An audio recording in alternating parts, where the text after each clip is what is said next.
आज गुरुवारची गोष्ट आणि गेल्या वेळेला मी तुम्हाला सांगितलं होतं की गोष्टीचं पुढच्या नाव आहे हार जीत किंवा हार जितीच्या पलीकडे असं आपण फार तर म्हणूया. ही कारगिलच्या वेळी घडलेली गोष्ट आहे, पण लढाईची गोष्ट नाही. सैन्यामधला जो माणूस असतो ना, त्याच्यातली जी माणुसकी, आपापसाबद्दलचं प्रेम हे सांगणारी ही गोष्ट आहे. त्यासाठी मी ज्या 2 कविता निवडल्या आहेत ना, त्याचं कारण काय असावं बरं, हे तुमचं तुम्ही शोधायचा प्रयत्न करायचा आहे. अगदी सोप्या कविता आहेत, पहिली दुसरीतल्या मुलाला कळतील अशा ह्या कविता आहेत. फक्त त्या मी ह्या सैनिकांच्या कारगिलच्या वेळच्या लढाईसाठी का निवडल्या असतील त्याचा विचार तुम्ही करायचा आहे. पहिली ही जी दोन्ही कविता आनंद भावे यांच्या आहेत. पहिल्या कवितेचं नाव आहे नका हो नका, नका हो नका. कासवाच्या पाठीवर नका मारू बुक्का बिक्का, कासवाच्या पाठीवर नका मारू बुक्का बिक्का. अहो हाताला लागेल जणू विजेचा झटका, हाताला लागेल जणू विजेचा झटका. कुत्र्याच्या हो शेपटीला, कुत्र्याच्या हो शेपटीला नका देऊ पीळ, कुत्र्याच्या हो शेपटीला नका देऊ पिळविळ. शेपटीही चावू शके तुम्हा लगेच कळेल, तुम्हा लगेच कळेल. नका नका, नका नका मारू बिरू अहो गरीब गाईला, नका नका मारू बिरू अहो गरीब गाईला. शिंगे आहेत आपली मग आठवेल तिला, शिंगे आहेत आपली मग आठवेल तिला. नका करून दाखवू, नका करून दाखवू. तोंडे बिंडे माकडाला, तोंडे बिंडे माकडाला. आरशात बघतोय असे वाटेल ना त्याला, आरशात बघतोय असे वाटेल ना त्याला. ही एक छोटीशी कविता आहे. पुढच्या वेळेला मी सांगेन तुम्हाला की ही कविता मी का निवडली आहे. तुम्ही गोष्ट आणि ही कविता ह्याचा काही संबंध लागतो आहे का बघा. दुसरी कविता आहे अगदी छोटी, दाणे गाणे, दाणे गाणे. लाखो दाणे करीन एका दाण्याचे, लाखो दाणे करीन एका दाण्याने. एक दाणा पेरावा मातीने घेरावा, एक दाणा पेरावा मातीने घेरावा. पाण्याने भिजवाला, पाण्याने भिजवावा. प्रकाशाला शोधत येतील अंकुर जणू जादूचे, प्रकाशाला शोधत येतील अंकुर जणू जादूने. लाखो दाणे, लाखो दाणे करीन एका दाण्याने, करीन एका दाण्याने. लाखो मने, लाखो मने भरीन एका गाण्याने, भरीन एका गाण्याने. ह्या दोन्ही कविता निवडलेल्या आहेत. तुम्हाला मी म्हटलं तसं की ही जी गोष्ट आहे ती गेल्या वेळेला जशी मी म्हटलं होतं विवेकानंद केंद्र मराठी प्रकाशन विभाग यांनी प्रकाशित केलेल्या ज्या सिरीज ऑफ द बुक्स आहेत शौर्य नावाची, त्याच्यातल्या पहिल्या भागातलीच ही कविता गोष्ट आहे. ब्रिगेडियर बागुल तेव्हा ते नाशिकला राहत असत, त्यांनी ही सांगितलेली गोष्ट आहे. प्रत्यक्ष युद्धभूमीवरची ही गोष्ट आहे. तुम्हाला सगळ्यांना कदाचित आठवत असेल, नसेल तर मी थोडीशी आठवण करून देते की 1999मध्ये आपली कारगिलची लढाई झाली. आपण थंडीच्या दिवसामध्ये पर्वतमाथ्यावरच्या चौक्या खाली केल्या, खालती आलो, त्याच्यावर कब्जा मिळवल्या पाकिस्ताननी आणि आपल्या हायवेला टार्गेट ते करत होते, सियाचीनचा भाग तोडू बघत होते. अशा वेळेला भारतीय फौजांनी त्यांना टफ फाईट दिली आणि अखेर आपण 26 जुलैला ही लढाई जिंकली. म्हणजेच पाकिस्तानला माघार घ्यावी लागली, जागतिक क्षेत्रावर त्याची नाचक्की झाली. त्याला कबूल करावं लागलं की हे केवळ अतिरेकी फुटीर असे नव्हते, तर आमची रेग्युलर फौज तिथे होती. आणि अशी पाकिस्तानच्या सेनेची वाताहात आपण केली.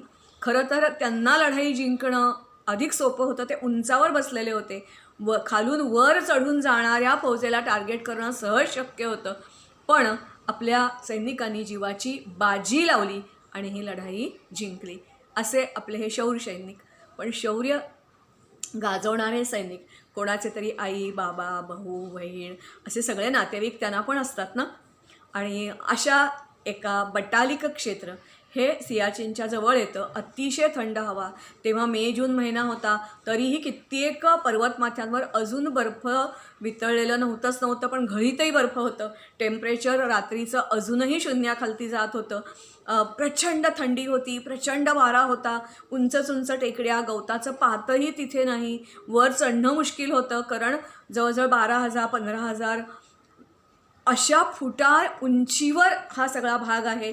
खडकाळ भाग आहे, मोठे मोठे खडकच खडक, लपायला जागा नाही, वर शत्रू बसलेला आहे, पूर्ण तयारीत आहे, त्याच्याकडे रॉकेट लॉन्चर्स आहेत, गन्स आहेत मागच्या बाजूला, त्यांनी तिथे पक्के बंकर्स संघर्ष बनवलेले आहेत आणि आपल्या खालून वर येणाऱ्या सैन्याला तो बिलकुल वर पोचून देणार नाही अशा दृढ निश्चयाने तिथे तो बसलेला आहे. त्यांना सुगावा लागला रे लागला की लगेचच फायरिंग सुरू.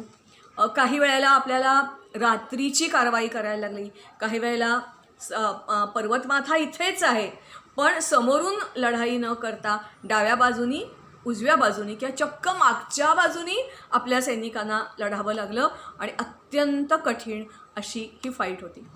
असंच या बटाली क्षेत्रामध्ये आपली लढाई सुरू असताना प्रत्येक वेळेला पहिल्याच फटक्यात विजय मिळाला असं बिलकुल नाही. काही वेळेला एकदा दोनदा तीनदासुद्धा माघार घ्यावी लागली आणि मग विजय हासिल झाला. अर्थात एअरफोर्सनी सुद्धा आपल्याला खूप साथ, आपल्याला म्हणण्यापेक्षा आर्मीच्या लोकांना खूप साथ दिली. या बटाली क्षेत्रामध्ये ही घडलेली गोष्ट अशीच संध्याकाळच्या वेळेला आपली फौज निघाली. जवळजवळ ते निम्म्याच्या वर जवळ पोचले, पण ते निम्म्याच्या वर पोचले आणि पाकिस्तानी फौजेला पत्ता लागला की अशी अशी भारतीय फौज येते आहे. ताबडतोब त्यांनी धडा धडा धडा धडा तोफा सुरू केल्या. रात्रीचा अंधार होता, नक्की कळत नव्हतं, पण इतका जोरदार मारा होता की त्यांना आदेश मिळाला की मागे या. मात्र मागे येणं पण इतकं सोपं नव्हतं, कारण एक वरून येणारा मारा तो काही चुकवता येणार नव्हता, कुठे लपायला जागा नव्हती, खालती पायाखालती सुरुंग पेरलेले आहेत, वर जवळजवळ 7-8 तास चालत पाठीवर मोठीच्या मोठी बॅकपॅक घेऊन हे चढलेले आहेत, दम लागलेला आहे. खालती उतरताना घाईघाईने उतरताना पाय घसरायची भीती आहे, पाय घसरला आणि दरीत कोसळायला झालं तर कपाळ मोक्ष होण्याची शक्यता आहे. अशा वेळेला परत फिरताना एक सैनिक, काही वेळेला आणखीन एक दुःखाची बाब अशी होती की आधी हा पहिला हल्ला नव्हता, याच्यापूर्वी 2-3 हल्ले असेच फसलेले होते आणि काही सैनिकांची प्रेतं तिथे पडलेली होती, कोणाचे हात तुटलेत, पाय तुटलेत, कारण पाकिस्तानची फौज आपल्याला त्यांच्यापर्यंत पोचूनच देत नव्हती आपल्याला ते परत रिकवर करायला. एकच गोष्ट होती की थंड हवेमुळे आणि बर्फामुळे ते सडले किंवा कुजले नव्हते, आहे तसेच होते. ह्या अनेक सैनिकांपैकी एक सैनिक असाच परत फिरत असताना, धावत येत असताना त्याला पटकन पायाला काहीतरी लागलं. बघतो तर एक जिवंत सैनिक तिथे पडलेला होता, पण त्याला हलता येत नव्हतं. पायात, गुडघ्यात, ओटात, पाठीत इतक्या गोळ्या लागल्या होत्या, रक्तस्राव झाला होता, ग्लानी आली होती, पाऊल टाकणं शक्य नव्हतं, तिथेच तो पडला होता.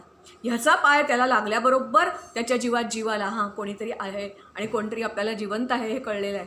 ह्या सैनिकांनी बघा, त्याच्या पाठीवर शस्त्रांची बॅकपॅक आहे, 30 किलोचं वजन ऑलरेडी आहे, त्याच्यात दुसऱ्या सैनिकाचं, त्याच्या एवढ्याच वजनाचा सैनिक, त्याला त्यांनी पाठीवर घेतलं मुटकुळ्यासारखं आणि मग धावत तो खालती उतरायला लागला.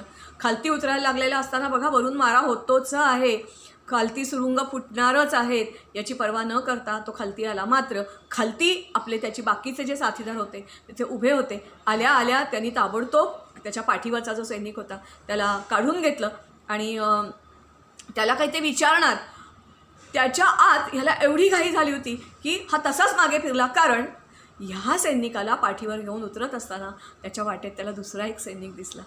मात्र एकाच वेळेला दोघांना उचलणं कसं शक्य होतं. मात्र तो दुसरा सैनिक होता, त्याचे फक्त डोळे बोलत होते, त्याचे जवळजवळ शब्द तोंडातून काढणं त्याला अशक्य झालं होतं. मात्र तो अपेक्षेने कोणाची तरी वाट बघत होता हे त्याच्या डोळ्यावरून त्याला कळत होतं. हा सैनिक ताबडतोब धावत त्या सैनिकांपर्यंत गेला.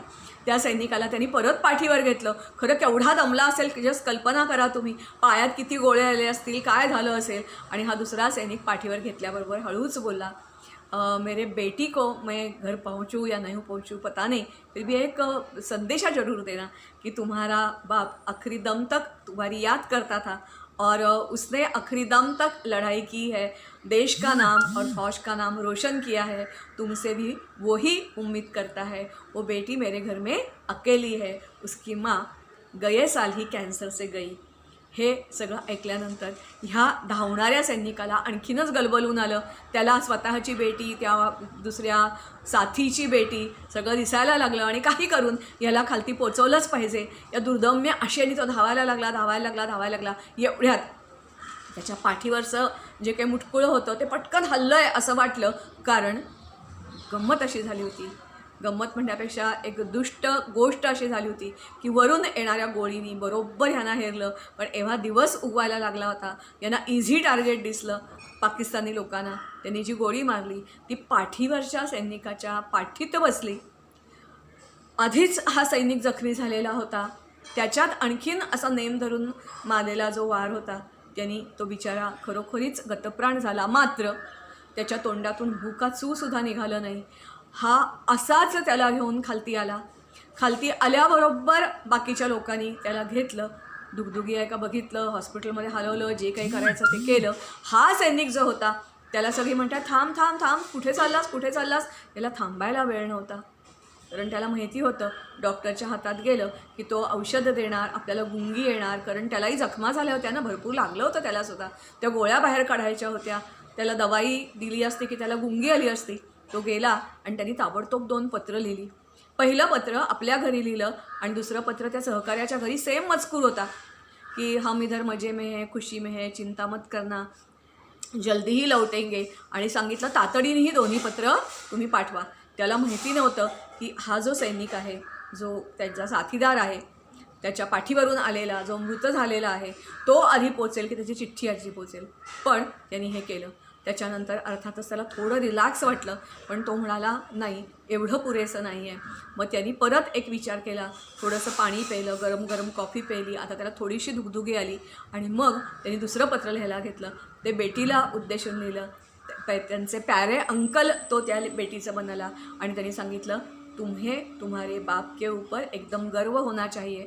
आखिरी दम तक वो लड़ता रहा और लड़ता रहा. उसने अपने फौज का नाम रोशन किया है और वो तुमसे लास्ट दम तक, आखिरी दम तक तुमसे वो याद करता था. तुम्हारी चिंता उसको लगी रहती थी. मैं इसका साक्षी हूँ. जैसे ही काम निपटाऊंगा वैसे तुमको मिलने ज़रूर आ जाएगा. पापा के आखिरी शब्द याद रखना कि ज़िंदगी में कोई भी आदमी के पास देने लायक एक ही चीज़ होती है, वो उसका देह और प्राण. जब भी देश को ज़रूरत पड़ती है और जिसको ये देने का मौका मिलता है, उससे दूसरा सौभाग्य हो ही नहीं सकता. वो सौभाग्यशाली बन गए, तुम भी सौभाग्यशाली बनो. कम से कम तुम्हारे पिताजी और उसके जैसे और सैनिकों को मारने वाले, उनको सबक सिखाने के लिए तुम सैन्य में भरती हो जाओ. असं तो पत्र लिहितो. ते पत्र बंद करतो. आता मात्र त्याचे डोळे बंद व्हायला आलेले असतात, ग्लानी आलेली असते, कारण भरपूर रक्तस्राव झालेला असतो. डॉक्टर त्याच्याजवळ येतात, त्याला हॉस्पिटलमध्ये घेऊन जातात, मेकशिफ्ट हॉस्पिटलमध्ये. त्याच्यावर ट्रीटमेंट सुरू करतात आणि त्याला अर्थातच गोळी गुंगेची, कारण भरपूर वेदना होत असतात ना, सगळं अंग ठणकत असतं, सगळ्या त्या रक्तस्राव झालेला असतो, भरपूर काय काय झालेलं असतं. तो शांतपणे थोड्या वेळाने झोपी जातो. मात्र झोपी जाताना त्याच्या मनात हाच विचार असतो की मला उद्या माझं काय होणार आहे मलाही माहिती नाही. आज मी वाचलो आहे, याच्यातून मी परत बरा होईन, परत लढायला जाईन, कदाचित जिवंत परत येईन किंवा नाही मला माहिती नाही. पण मला शक्य होतं तोपर्यंत लढा दिला आणि त्याहीपेक्षा महत्त्वाचं म्हणजे माझ्या 2 सहकार्यांना वाचवण्याचा प्रयत्न मी केला. मला वाटतं दुसऱ्याचे प्राण वाचवणं, स्वतःचे प्राण धोक्यात घालून वाचवणं म्हणजे काय हे आपल्याला वेगळं सांगायची गरज नाही. अशी ही गोष्टीचं नाव पुस्तकात मी दिलेलं आहे, ते म्हणजे हार आणि जीत. अशा असंख्य कथा या शौर्य पुस्तक विवेकानंद केंद्र यांनी प्रकाशित केलेल्या पुस्तकात तुम्हाला मिळतील. असा हा भाग 1 आहे, 2 आहे आणि 3 आहे. आणि नुसतं पण शौर्य नावाचं दुसरंही एक पुस्तक आहे, त्याच्यात तर मला वाटतं जवळजवळ 59-60 अशा गोष्टी आहेत. आणि या पुस्तकामध्ये सुद्धा जवळजवळ 20 ते 60 तरी अशा गोष्टी आहेत. इतक्या सैनिकांच्या गोष्टी आणि वेगवेगळ्या अँगलमधून सैनिक तुम्हाला बघायला मिळेल. तुम्ही ओरिजिनल गोष्ट वाचा, ती अधिक तुम्हाला भावेल. कारण सगळे तपशील आपल्याला बोलताना सांगता येत नाहीत, वेळेची मर्यादा असते. नमस्कार, तुम्हाला सगळ्यांना माहीत आहे, I love you. Hope to meet you soon. आणि परत शनिवारी आपण भेटूया. शनिवारी मात्र जी गोष्ट असेल ती तुमच्या आईबाबा आणि तुम्ही सगळ्यांना आवडेल किंवा सगळ्यांच्या वयाला शोभेल अशा प्रकारची आहे. एक हरित ऋषी, त्यांनी काय केलं भारताच्या भूमीसाठी, कसं लोकांना ऐकत, आपले जसे रामदास स्वामी तसे ते जसे चाणक्य आपण म्हणतो चाणक्य, तसं यांना दुसरे चाणक्य असं म्हणतात. त्यांची गोष्ट शनिवारी आपण बघणार आहोत. गृहपाठ विसरायचा नाही. ह्या दोन्ही कविता का वाचून दाखवल्या, त्याचा आणि ह्या गोष्टीचा काय संबंध आहे ते शोधायचा प्रयत्न तुम्ही करायचा आहे.